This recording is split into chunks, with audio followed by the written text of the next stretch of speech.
in Maine. Why must I chase the cat?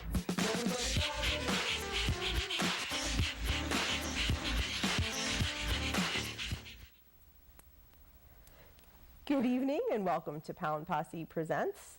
We're back tonight. Last week we had a bit of a medical emergency for Zach. Made it down to the studio and he just hadn't been feeling well and kind of did a crash and burn, so we made that call. No show. He had to go to the emergency room because he's far more important than a lot of other things. So he's feeling better. He's having a little coughing fit tonight, but we're glad to know that he is feeling better because I was concerned, his dad was concerned, his mom was concerned. There were a lot of people who sent positive thoughts through Facebook because I posted about it, so thank you for that. Young man went to his prom last night. He pushed himself. He had a good time, and that's all that matters. It's probably why he's suffering today. You know, they say when you're sick, rest is best. And, you know, every now and then you kind of just can't be bothered with rest when you're sick because there's still life goes on. So good for Zach for having a good time. Thankfully, he's better. He was really trying to be a trooper last week and still being a trooper in there tonight. So, Zach, I want you to know we appreciate you. I really, really appreciate you. And thank you for all that you do for the show. Clearly, without Zach, there is no show. And, you know, I have to give an 18-year-old young man a lot of respect for his thumbs up. I love him. Got to give him a lot of respect for the fact that he's made the commitment. And, you know, he drives 3 shows on a Saturday night here. And, you know, we'd all lost without him. So, Zach, no more getting sick because we're going to have to take you out back and shoot you if that's the case. Anyway. Last week, I had a phone call early in the morning, last Saturday, from our dear friend Dawn Medina. And it probably wasn't that early, but for me, you know, anything before noon is early. But she said she'd been out and about and she found something and it was screaming my name and she had to have it and she was all excited and she wanted to bring it by. So, you know, of course, you know, how do you say no? That's like such a wonderful way to wake up. And so she stopped by with her beautiful granddaughter, Amaya, and we had a nice little visit, but I'm going to show you what she brought me. They're gloves. They're the coolest things ever. Little skull and crossbone action. And, you know, I tried to take a picture to put them on Facebook, but unfortunately the reflection off the little studs here, I didn't have patience for it. But anyway, this is from Dawn, and I can't say thank you enough because it's very cool, and we know that, yes, it was screaming my name. I could hear it too when I saw them. But thank you very much, and always lovely to be thought of, and, you know, kind of warms your heart that, you know, people think about you when they see stuff or, you know, hear stuff or whatever. So, Dawn, you're awesome. Amaya, you're beautiful. I got to see pictures of the new Grand Pit, which little guy is just adorable, but we all know that I have a soft spot for pitties anyway. So thank you once again, and you know, I will use these, trust me. I was going to wear them out last week, and then I couldn't. They were still new for me, and you know how it is, you've got to like stare at stuff for a while and not want to wreck them because I went out last Saturday night and I just didn't want anything to happen to them. So, okay. On to the show. Little development with a dog who I have loved from afar for the past few years. Zach, let's get Coco's picture up. Poor Coco, if you remember her story, it continues, and if you don't know her story, I will give you the quick recap. Poor Coco found herself in a shelter, and she had been with a family, and well, she was picked up wandering. She was with a family. The family had a lot of kids. The kids were always home. They were homeschooled. You know, it was a little probably stressful for her. They had, you know, decided that they didn't want her, and they surrendered her back to the shelter. The shelter, after a few days, when the family went back and said, "Oh no, we really want Coco back," gave her back to them, which, well, in my book, that doesn't fly.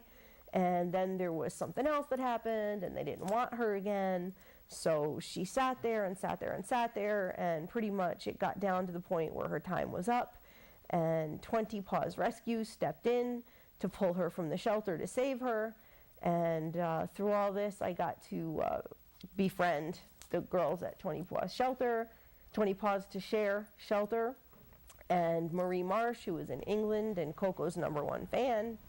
And then comes me. But Coco got put into a home, and we all breathed a great big sigh of relief. We were so happy. She was going to live out, her life happily ever after, and seemed like the perfect situation.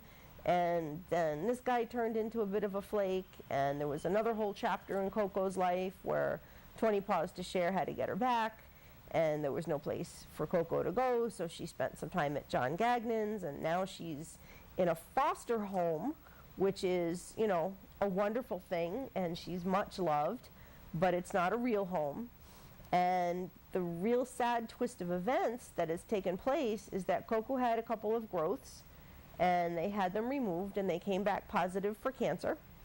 So now poor Coco is battling cancer, and she has another growth on her tongue, which needs to be removed. And of course, two growths already cancer, not so much of a good thing to have another one, and we're hoping, all of us collectively, that poor Coco is not going to go out this way, and that the one on her tongue at least can be nothing. I hope it's not a big one, because that's the sensitive place to have surgery. But they are working up to have that taken care of, and to see what that is, because of course they're going to send that out right away.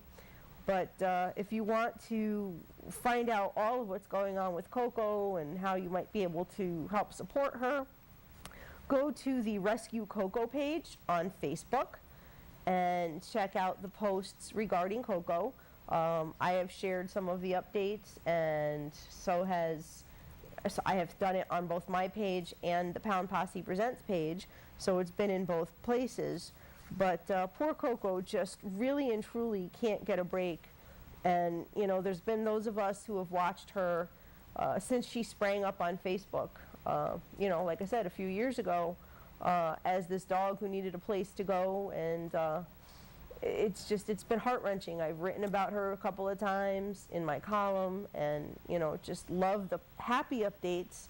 But unfortunately for this sweet, sweet dog, they're always followed with something else that's just like an unhappy turn. So say some prayers for Coco, send her some good thoughts, go check out the Rescue Coco Facebook page, see where she's at, look for those updates, keep sending those positive vibes, and just really hoping that that's not what happens to her. She's a young girl, and no dog deserves it. If any dog deserves a fairy tale ending, it is Coco. And I'm hoping that this is just another bump in the road, because she's a fighter and she has a great team behind her. Pulling for you, Coco. Anyway, I will take the camera back, Zach. And last weekend was Mother's Day. And my show was kind of centered around Mother's Day, sort of, but not really. In that I was going to, and I still am going to now, but it's just not Mother's Day weekend, talk about not letting your pets be mothers. So here is the big facts of life talk about spaying and neutering. In the animal world, no more mothers, no more fathers. Let's eliminate the throwaway mama mentality. Let's not have any more unwanted litters. To spay or to neuter a pet, there's a lot of controversy, and there shouldn't be. For people who don't understand, for people who are resistant to embrace the whole mentality behind that it's a better thing, and that they want to just wing it. If you have a male or a female that's unspayed or unneutered, you think you might be in control of things, but how many times we hear, oh, well, she got out or he got out, and it was an accident, and it was unplanned, and it was this, and it was that. Things happen. So right from the get-go will shoot that down. You're not in control. Things can happen. And if you think that they can't, you're wrong. So why even take that chance? That's just for starters. You know, a spay is what they do to a female dog. It's basically the equivalent of a hysterectomy. A neuter is what they do to a male dog, and it's not cutting them off, folks. It really isn't. It's just a surgical procedure that basically cuts the wires so that there's nothing left to happen. And it's not a bad thing on either case. It's a far bigger surgery for a female animal than it is for a male animal. It's another advantage that males have, but you know, whatever. Yeah, see, you gotta grab them, right? Guys do that. Why? Why do guys have to do that? It's like a sympathy grab. And it's unbelievable because it's the right thing to do, okay? It reduces the risk of certain cancers in both the male and the female. It's a far healthier thing for an animal to be spayed or neutered. And so many times you hear people say, my dog's not spaded. It's not spaded, it's spayed. Spay or spade, not spaded. Got to get that out of my system because it drives me crazy, okay? A lot of people will say, oh, you know, I'm going to get my dog fixed. Oh, no, he's broken now. And no, stop, it's not. Anyway, it reduces the risk of certain cancers, okay? Dogs and cats are as prone to ovarian, mammary, uterine, and testicular cancers as people are, okay? It's no joke. It all requires, you know, the same type of treatment of, you know, surgeries and chemos and radiations. And really, do you want to put your animal through that? It's hard enough that it happens anyway. Look at Coco. You know, these things will happen in the normal course of life, whether anybody does anything to prevent it or not. But why would you increase the risk of anything like that happening? If you love your animal, you don't want to have that fight, okay? Females can get infections, pyometra, which if you remember Moo, when Laurel brought her on, had to have an emergency spay because she had never been spayed at her advanced age, and came down with this infection. And you know, it's a life-threatening infection. It requires an emergency spay, and it's heartbreaking to see an animal have to go through something like that and suffer. And believe me, if you dump your animal in a shelter because it's sick like that, it's just going to die, and they're going to kill it, and there's going to be no hope. And really, what do you care because you dumped it, right? No, that's not the way it should go. Males can get what they call perianal tumors, which are tumors in that behind area. And, you know, I'm not going to lie, I was ignorant of a lot of things in the way back when. My first dog was not neutered until he was 10 years old. And, you know, it was a different time. It was a different mentality for me. I was learning, and unfortunately, he had to go through surgery. And while they were at it, the vet made sure he did the old snip snip, and he was finally neutered. And it was a health thing, you know. Would I have neutered him had I been educated the way I am now in a lot earlier in his day? Yeah, I would have. Would I have avoided the surgery for him? Yes, I would have. And I would have loved to have been able to take that back so he didn't have to have that happen. But again, you live and learn, and hopefully people all get on the same page with this, because we'll get there. I'm getting ahead of myself. Anyway, a lot of people worry that to spay or neuter their animal is going to alter their personality. It's really only going to be an improvement, okay? Your dog's personality isn't going to change because you've altered them. It's going to probably, if anything, improve some bad behaviors if you've done it early enough. There's no detrimental behavior to having been spayed or neutered. There really isn't. The only thing that I know of that can happen in an older female is they may not be able to hold their bladder. And I had that happen a little bit with Daisy. She would have accidents once in a while, but that's dependent on the dog. And an older dog might have accidents anyway. So really, what are you going to blame it on? But some of the behaviors that you can curb by having your animal spayed or neutered would be roaming, you know, because it's that call of love. You know, they're looking for love. Going out to find the female, going out to, you know, do their thing. Fighting, you know, dogs will fight over a female in heat. Females will fight because, you know, let's face it, you want to pick on a woman about PMS, you think that a dog's not having like a bad day because her hormones are going crazy. You know, makes you cranky, folks, and for you guys who don't believe it, it's true. Marking, you know, and with cats, spraying. Unneutered males like to mark their territory, lift their leg on things, you know, say, hey, this is mine. Let's keep all these other males out of here. Spraying. Cats spraying, have you ever smelled that? Because it's not pretty. It's actually pretty disgusting. Neuter them. It'll stop it. You know, sometimes females will also mark their territory, you know, so they're basically urinating a lot. And you can eliminate that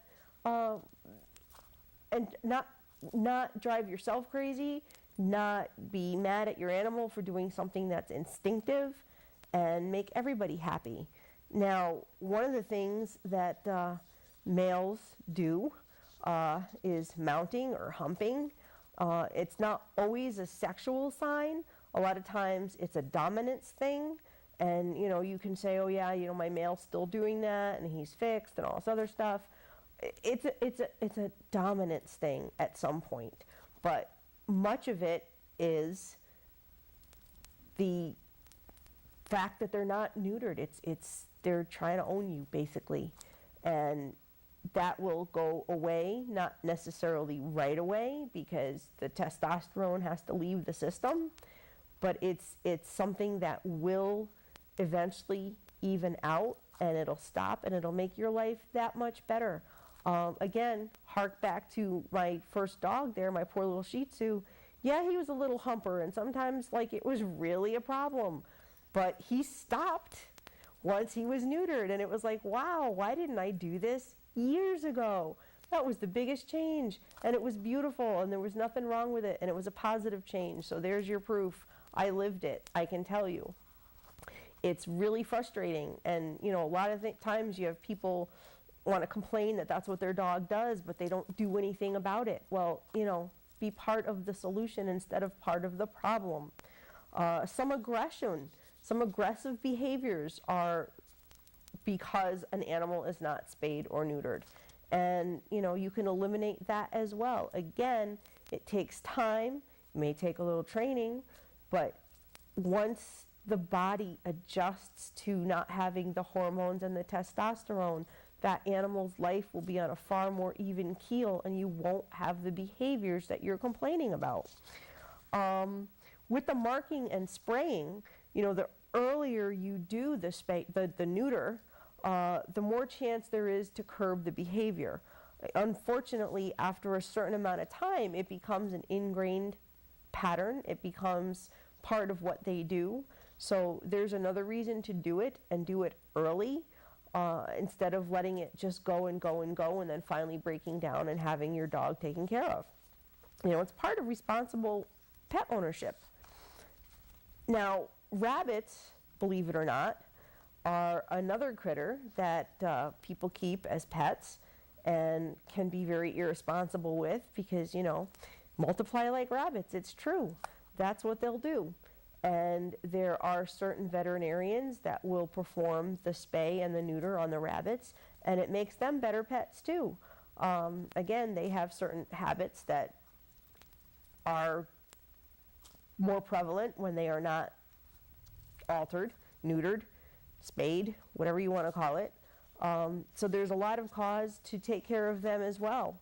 You know, the biggest thing, once we've gotten now all the health benefits behind us and the behavior, Millions of animals are killed in shelters every year.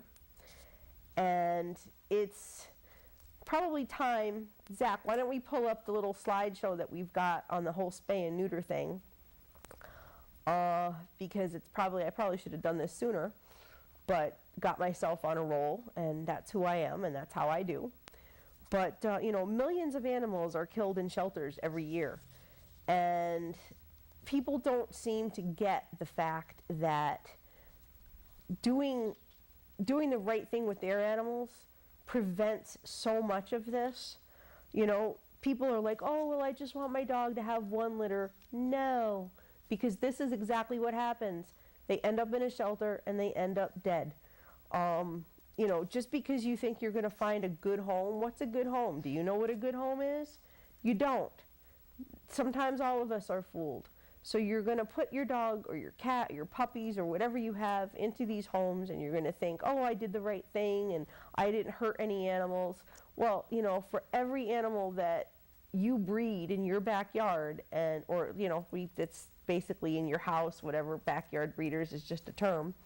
For every animal that you breed and bring into this world, you might as well go down to the shelter and pick the animal you want to die, because that's exactly what happens. Or pretty much you're sealing the fate of the puppy or kitten that you brought into the world, that it too will be killed down the line in a shelter. The babies are just not guaranteed to stay in their home. Your best bet is to spay before the first heat cycle. It's healthier. It won't, like I said, none of this, just one litter, because it's not practical. It definitely makes an impact on the cycle of the poor dogs that are getting killed in shelters. Some of these posters go into the numbers. Some of these go into some of the health benefits.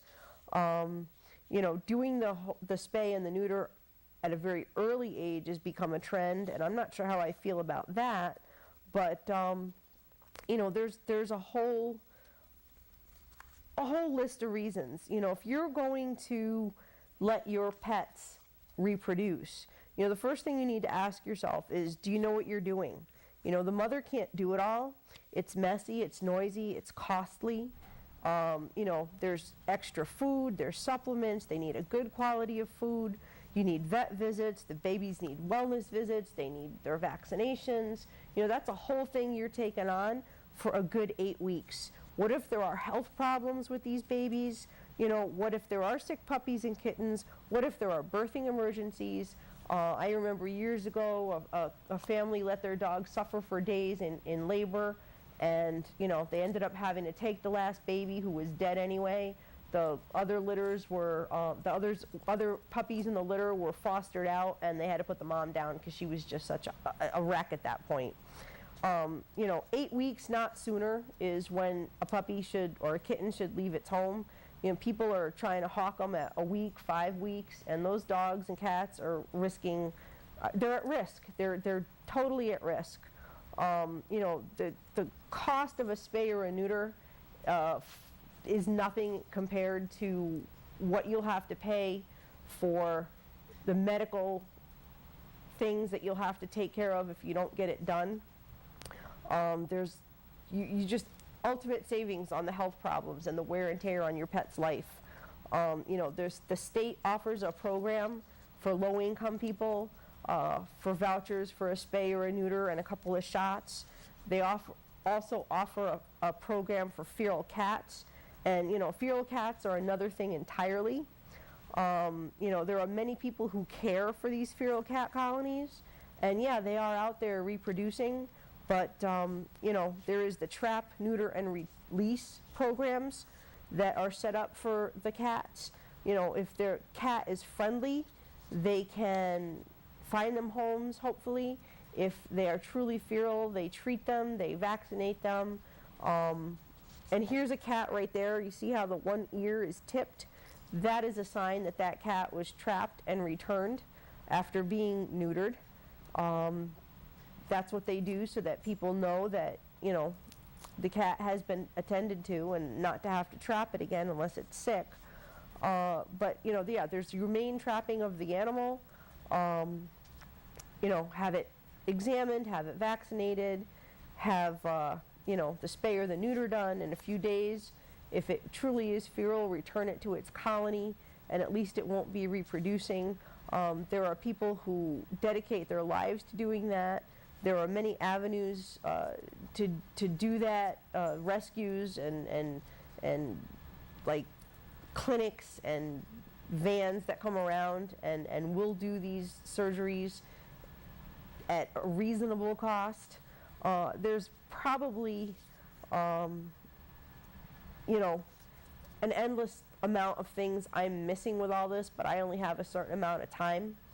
And the fact is, there's no way around that a spay and a neuter for your pet will ultimately not only help your animal's health, but could totally eliminate unwanted litters and dead animals in shelters. If everybody got their animals taken care of in this manner, the spay or the neuter,